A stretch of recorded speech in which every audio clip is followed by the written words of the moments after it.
Scott, yesterday was the state of play, and today, well, we're going to recap our thoughts on the entire thing. Starting off the top, Scott, what did you think of yesterday's 15 plus titles from PlayStation in the state of play, what we're looking at for 2024, and much, much further beyond?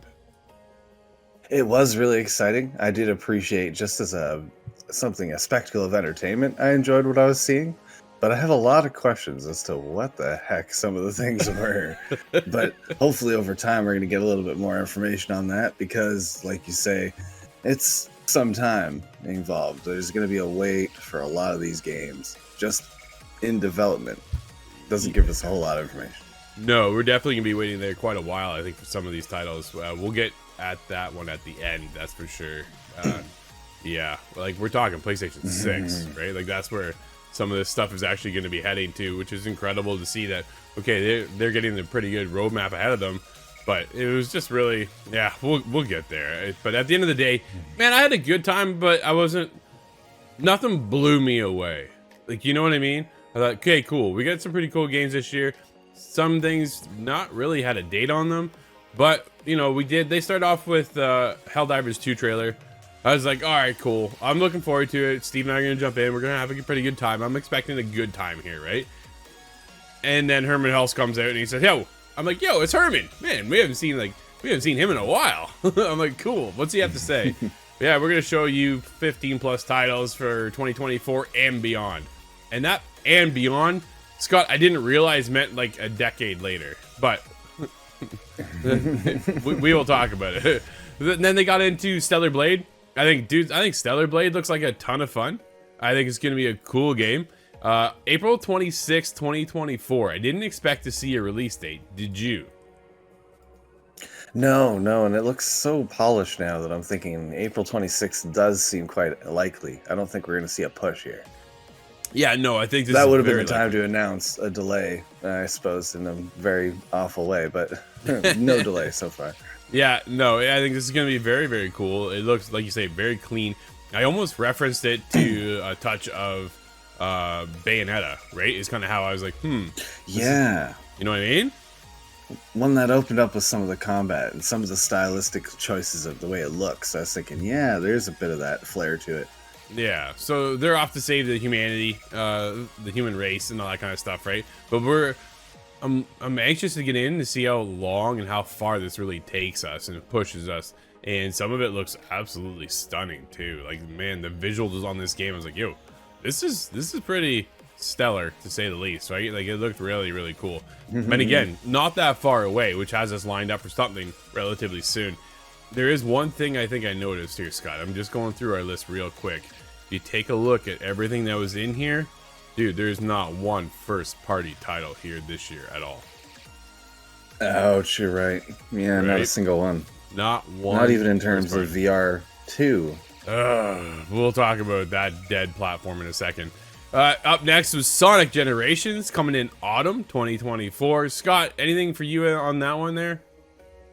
Well, was never really a big fan of Shadow the Hedgehog, but this is a big focus on Shadow, and yeah. I think he's a little bit too early 2000s for me to appreciate now, but Sonic is something I do revolve back around to, so I'm looking forward to seeing if it makes a big splash. Will Shadow get his own game after this? Kind of becomes the next question. No, for sure. Time will tell. I think, you know, it's more Sonic at the end of the day, and you're either all in or you're not. And then for me, I'm just like, that's cool. You guys go and enjoy your game. Have fun. And then we got this, what felt like a Hi-Fi Rush touch of Zenless Zone Zero, which is just stated as in development. This is from the Hoyoverse. So when you get into the Genshin Impact, that's that studio. So that kind of gives you an idea, but with a lot more upbeat music. And like, it feels like the rhythm has an impact on the game.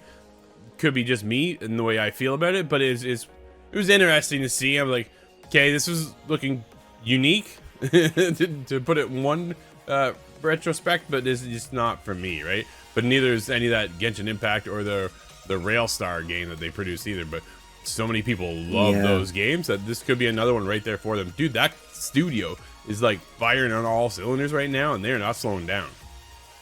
They are killing it and incredibly successful. I don't expect this to be any different, but like yourself, I think the visuals kind of drive me away now. They were Yeah. interesting at first, but third game now, I'm not really feeling it.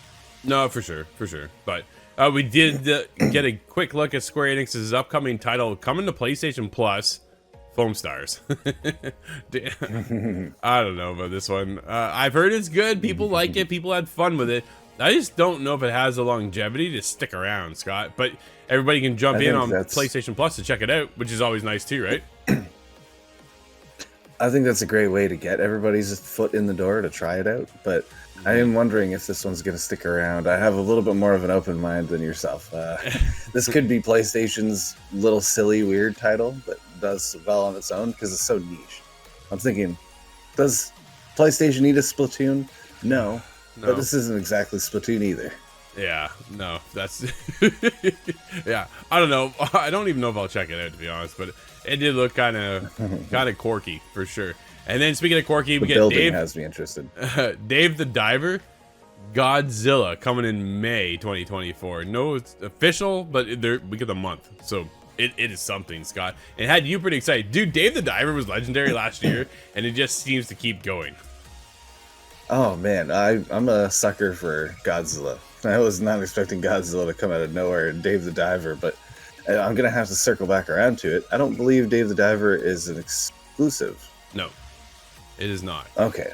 So yeah, it is on. Dude, I saw a lot of people play it on the Switch, so you can go that way. So yeah. Yeah, but yeah, they announced Godzilla, so I don't know if Godzilla is exclusive to PlayStation or if it's just they're announcing the DLC coming, right?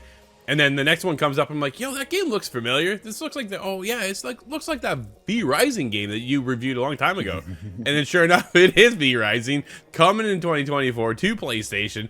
So it's coming to consoles, which you played it on PC, obviously. And it's nice to see that keep going, right? Scott, you had a ton of fun with that one, didn't you? Yeah, it was just getting my foot in the door and a bit of a preview we did on that one. And it was a lot of fun because it was just such a ginormous world. Being a crafting MMO kind of game, you can spend forever into it. So I'm seeing this coming out. I'm going, okay, is this going to be a cross-plat, cross-save kind of thing? Is it going to be an open, everybody's all in the same world? This could bring a lot of more life into the game. And admittedly, I have not checked on it to know if it needs brand new life. But fair enough. It must be doing successfully if it's going to jump to another platform. Yes, absolutely, right? I think there's still longevity in it. I think there's still a player base, obviously, in the install that keeps this game going. Otherwise, they'd have to move on to something else. So it's nice to see that this studio is able to keep the lights on and then bring it to other platforms to hopefully open up more opportunities for others to start playing and become a fan of the game as well. Super cool. Sean Benson showed up. Nice to see her make another appearance, right? She's starting to show into some more of these state of plays to say, hey, we do have a face over here, because over the past few years, it's just been a voice for state of play. And that's not really cutting it. I guess state of play has been a little bit different in the past. It's only been 20-minute increments. Now we're into a 40-minute, almost like a showcase, Scott, for this particular state of play, which is not that common, right? Most times, like I say, 20 minutes with a voice and just bang, bang, bang, bang, and there's game after game after game. And they pretty well stuck to that throughout this 40 minutes. But the next one, she came out and she was talking about, oh, man, this is all you, buddy. All you. Silent Hill 2, this short message. It's a full game with free to play. Dude, it's coming out free to play. Yeah, that's a surprise to me. I didn't expect a free to play thing, but no. The idea of a very shortened new experience in Silent Hill universe is really, really exciting to me. I have seen some mention online after this that there was a bit of backlash that I don't quite understand yet. Okay. But just that this is going to be a short experience, the first of many in the rebirth that is Silent Hill. So that's a little bit more inspiring, that even if for some reason you disagree with the short message or you think free to play means that it's going to be garbage, well, it is one of many coming out. Well, you know, I looked at it too when I said the short message. I'm like, this is like episodic. If you know what I mean? Like you get into remember when we had Hitman? So IO Interactive launched Hitman, right? So they came out with Hitman 2, but they at least released it in chunks. And this is how this is going. But don't forget, back up a little bit. Silent Hill 2 is actually in development. So that's also kind of the part of contention. I think that's where a lot of the backlash is coming back from, because what we did see in the Silent Hill 2 specific video, it was very combat heavy. Yeah, In fact, it was a combat trailer. But the biggest takeaway from it is that they've turned the character from Silent Hill into Leon Kennedy from Resident Evil. And the Resident Evil game combat is just... it was almost precisely what the Resident Evil 2 remaster combat looks like. I can't say how it feels. I didn't play it, but I know it looks very combat heavy and very Resident Evil. And although that's fun for somebody like myself, fans of both, it is, from what I can tell, distinctly different than the normal feel of Silent Hill. So people are kind of pushed away from that. But again, there's a variety of Silent Hill things coming out. Maybe this just isn't the one you're going to like more. Yeah, we'll see. I guess time will tell. But yeah, if they're doing more spin-offs, right? Like the short message is a spin-off. So we'll see where that kind of takes it. And then, dude, the team behind the Bioshock is back with Judas. Man, it had Bioshock written all over it, Scott. Oh, absolutely. Even when it's using powers in the left hand, plasmids, I will always call them. Yeah. But the look and style to the world and stuff reminded me of Bioshock so much. And we haven't had anything like that since Bioshock Infinite. Which has been quite some time. Yeah. Actually, I do want to point out Industria. Industria doesn't do the exact same thing, sure. But it did give me that same feeling of running through Bioshock. The same kind of combat feel. Which is fair, but there's nothing like a Bioshock experience, right? So when you get Ken Levine back, and this is what you're getting from him and his team over there with Judas, fans, I think, have something to be excited for. Me, not so much, unfortunately. I've never really been a Bioshock fan. Infinite, I actually jumped into, though, and thought it was kind of cool. But it's just not my style. Oh, a lot more lightened up. Not as depressive very much of a situation. Yeah, for sure. Without a doubt. And then, Scott, we got to the sad part of the show. Very, very sad part. Where PlayStation 2 kind of peeked its head above water for a second and then vanished again because we saw 2 games. 2 games. Scott, that is it. What is up with this platform? So, here's what we got. Ready? Metro, PSVR 2, Awakening, coming in 2024, and then Legendary Tales on February 8th, PSVR 2. That is it. Both third-party. Metro is also coming to the Quest 3.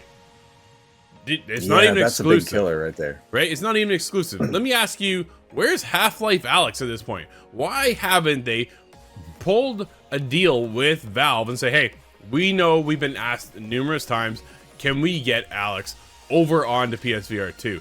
Where are the other studios? 100+ games in development for PSVR 2, and they showed us 2 games?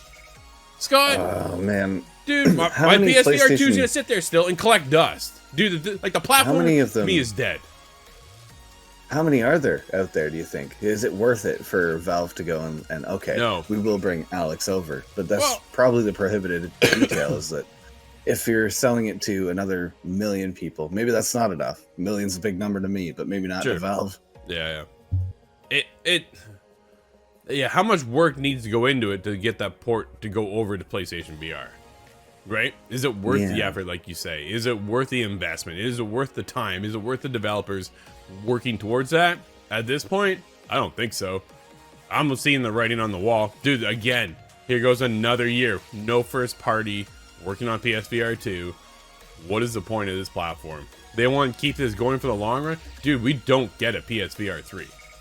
Straight up. If they're not supporting it, dude, straight up. This might as well be the Stadia. Because they're not supporting it, and they have the studios to do that. And they're just not with PSVR 2. This platform, to me, is on a downhill slide that's going into a big tar pit, and it's going to get sucked underground. And it sucks. Because when it came out, dude, 30+ games at launch. There was excitement. Very, right? I was excited. I was all in. Man, Horizon's still one of the best ones there for me, personally. I'm a big Horizon fan, so when Call of the Mountain was there, it was an experience like no other in that world, right? You got Gran Turismo 7 in VR. Super cool. Dude, it is sick to get into that and race around. Depending on how much you can get sick. But either way, it is one of those experiences, right? Where VR kind of enhances certain things, but yet Dude, where's Ben? Where's Ben Studios? Yeah, that's a good point. Do we get another State of Play this year for first party? Like, do we get a showcase for first party? Because, dude, like I said, not a single first party studio here. Not one first party studio. Not one first party game announced. Nothing. It's all third party. So, do they have another showcase in mind? They do have another showcase coming, right? February 6th. We're going to see Final Fantasy VII Rebirth. Super cool. Dude, I'm excited for that game. I can't wait. But there's just so many questions still of what's coming out for PlayStation from PlayStation themselves.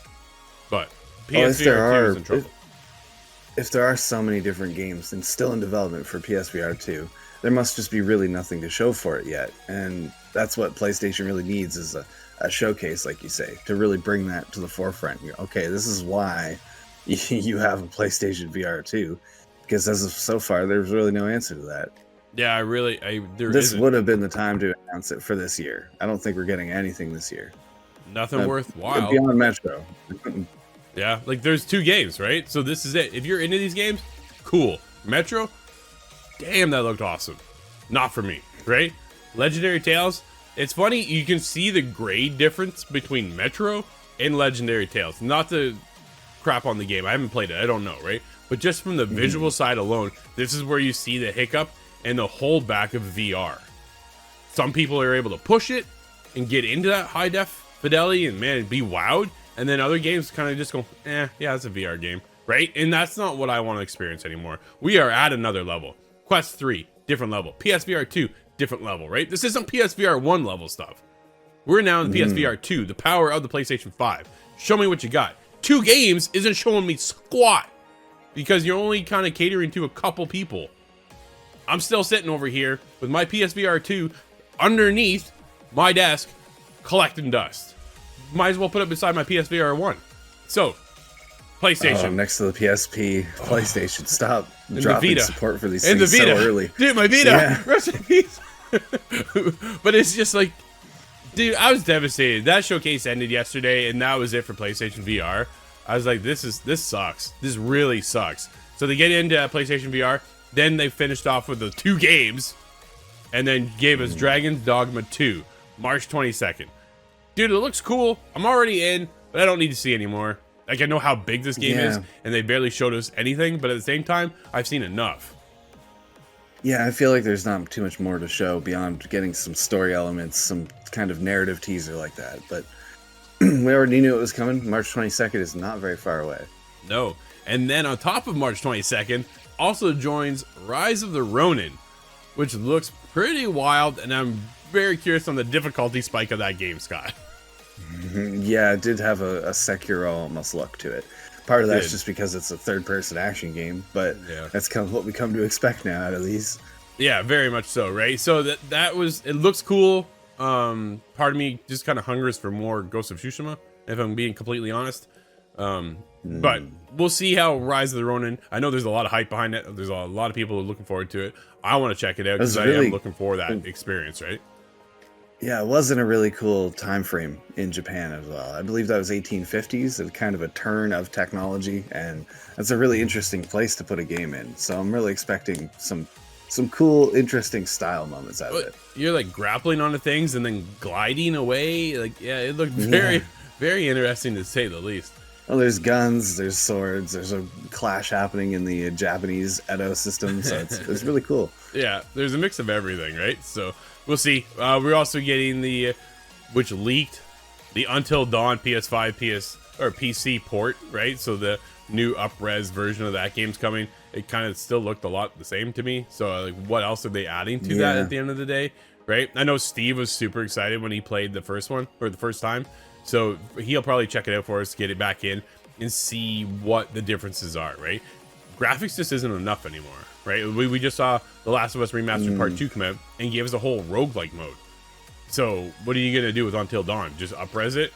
I don't think that's enough. Not anymore, right? It appears to be an up-res and then just a port to PC as well. So hopefully I'm gonna try that out because I have not gotten into the game quite yet. Sure. But it does just look, it looks to me just like a movie, like high-res graphics, and that's great because I think that's what it's going for. But like you say, is it really? It's not a sequel. It's not really changing too much. No. And then from there, we quickly moved on to a whole lot of confusion. Death Stranding 2 on the beach coming in 2025, Scott. Not even this year. 2025. And dude, I don't know what I saw there. Like, I was so confused by the end of that. And then Troy Baker's character is back and he's shooting lightning or lasers out of his guitar. I was like, man, I'm so disconnected from this. So disconnected. That's where it got extra weird. I still want to know and understand what's going on with the tar and the kind of stories between the strands. And I think I almost get it, or I see the pieces of it. But yeah, when you get into laser guitar sword fighting, that was a little too much for me. It felt like Kojima wrote it, and well, he did. Yeah, he certainly did. Dude, I was watching this. I'm like, okay, maybe this is the one that will pull me in. I tried Death Stranding 1, couldn't do it. Dude, this one seems even more bizarre, but follows off the first one. So if you haven't played the first one, you're going to be even more confused. And I was already confused. So, I don't know. Dude, I was heartbroken to see the direction. But then he quickly came out and said, hey, no, he sat there and talked to Herman Hulst. And Herman said, I've been bugging Kojima to make this particular game. And then he said it. He's working on an action espionage game. He's back in the stealth genre. Scott, what is this game called? I want to pronounce it as Fizzint. I'm not certain what that means or if this is an anagram for something, but I don't know.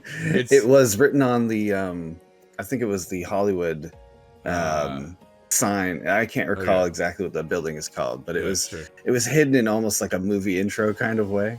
Fizzint, whatever that means, we don't know yet.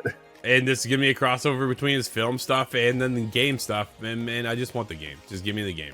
It's nice to see him back in, right? Because we never thought we'd get another Metal Gear experience, and it sounds like we will. But dude, this isn't coming anytime soon. This is like PlayStation 6 stuff. Maybe even PlayStation 7 by the time he wraps up everything he's working on. Like, how far out is this? Why even bother? Oh, because you have Kojima, who's now working with Xbox. PlayStation had to get him in over here and say, hey, don't forget about us. We're over here too. Like, that's what that feels like to me. Dude, this doesn't matter right now. Like, the excitement was cool. No. But then he goes, like, that was it. Here's a title. Nothing about the game. No info, no insight. Dude, it's probably not even started. It is his concept phase.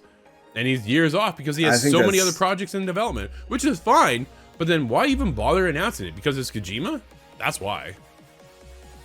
I think that's 100% it. Yeah, it was this PlayStation saying we haven't lost him entirely. There was a big, messy divorce with Konami, but we still have him over here working sometimes.